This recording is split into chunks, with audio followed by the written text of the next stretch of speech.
Hey book buddies, I'm Eric from Lonesome Reader, and I want to talk about one of the richest book prizes in the world. It's just celebrated its 5th anniversary, and it has just announced its list of 8 winning authors for this year, all of which will receive $165,000 each.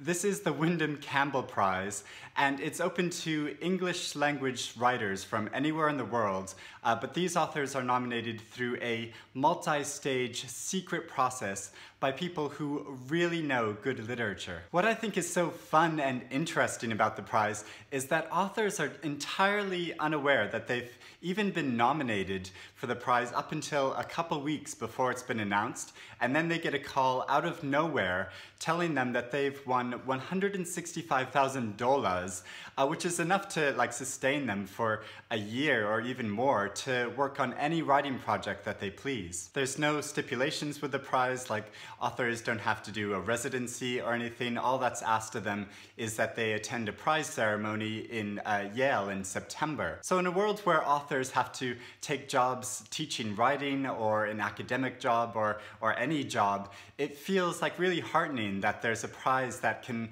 grant authors freedom as precious as this. Also, I have a particular fondness for this prize because it was established in memory of a great gay relationship between a literary couple named Sandy Campbell and Donald Windham. And Windham was an author himself and had many famous friendships and falling outs with writers such as Tennessee Williams and Truman Capote. Some of the past recipients of the prize who I've read and admired are like Jerry Pinto, who wrote the excellent novel M and the Big Hoom, and C.E. Morgan, who was shortlisted for the Bailey's Prize last year for her novel The Sport of Kings. Teju Cole, who has written a lot of influential writing, like the books Open City and Every Day is for the Thief, and Jim Crace, who wrote the brilliant novel Harvest. Terrell Alvin McCraney, who is a playwright that wrote the play that the film Moonlight was based off from, and he also wrote a play called The Brothers' Sighs, which I saw a really brilliant production of recently at the Young Vic. And then there is one of my all-time, absolutely all-time favorite authors, that is Nadeem Aslam, who has written many brilliant novels, like The Golden City and The Wasted Vigil and Maps for Lost Lovers. He's just excellent. So this year's 8 winners are in 4 different categories. That is fiction, non-fiction, drama, and poetry. And there are 2 winners in each category. I'll mainly talk about the 2 authors who I've read and whose writing I think is really exciting. They are Olivia Lane, who won in the non-fiction category, although interestingly, her first fictional novel is going to be published later this year. I have a proof copy of it right here. It's called Crudo. I'm so excited to read it.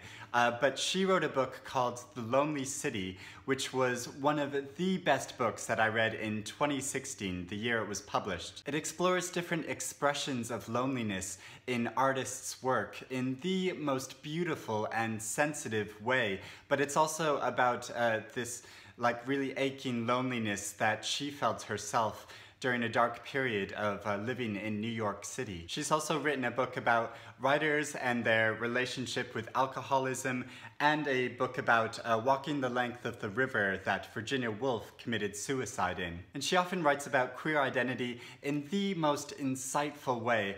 I think she is just incredible. Next among this year's winners is Jennifer Nansubuga Macumbi, and she wrote the novel Kintu, which I read recently, and I've talked about this Ugandan family epic a couple times in recent videos. It really engagingly brings to life the tribal history of this country by depicting the complex political landscape in the 1700s, and then it leaps forward to the present day to show the descendants of this particular member of the family. And something I haven't talked about yet, but that I really loved about this novel, is that she depicts a really confident and unapologetic bisexual character in the historical section. Now, to depict a history of queer life in a Ugandan novel is quite a big deal for the country today. The last Pride event, which was held in Uganda in 2016, was subject to a really brutal police crackdown, and there was no Pride event in the country last year because of threats for arrests, even violence made by Simon Lokodo,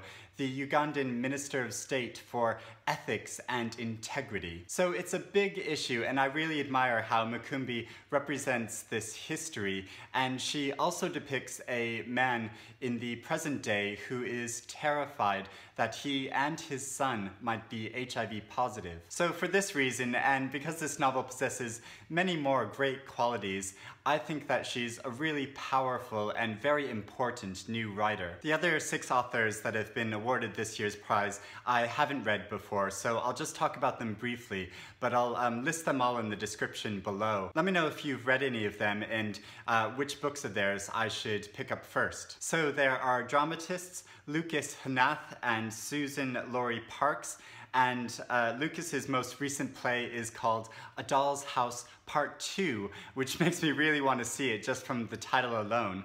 And then Suzan-Lori was the first African-American woman to receive the Pulitzer Prize in Drama.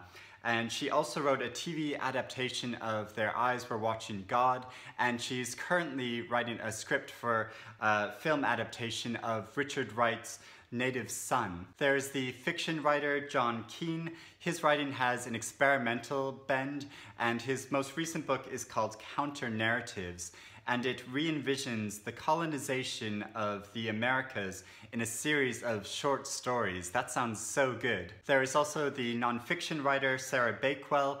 Like Olivia Lane, she's from the UK. She wrote, her most recent book is At the Existentialist Cafe, which I haven't read, but Anna James has read that book and she really loved it, and of course I really trust her opinion. Then there are 2 poets, Lorna Goodison and Cathy Park Hahn, and Goodison is the current poet laureate of Jamaica, and Hahn published a poetry collection several years ago called Engine Empire, where she explores 3 imaginary empires. That sounds really good too. So those are the 8 winners of this year's Windham-Campbell Prize. I'll also put a link in the description below to the prize's website so you can find out more about the prize and all of the authors who have won for this year for this incredibly generous prize. So just for fun, let me know in the comments below a living author who you wish that you could just send them a check for $165,000 and say, here, write me a book. I'll be so curious to see what your answers are. So thanks for watching, everyone. Happy reading, and I'll speak to you again soon.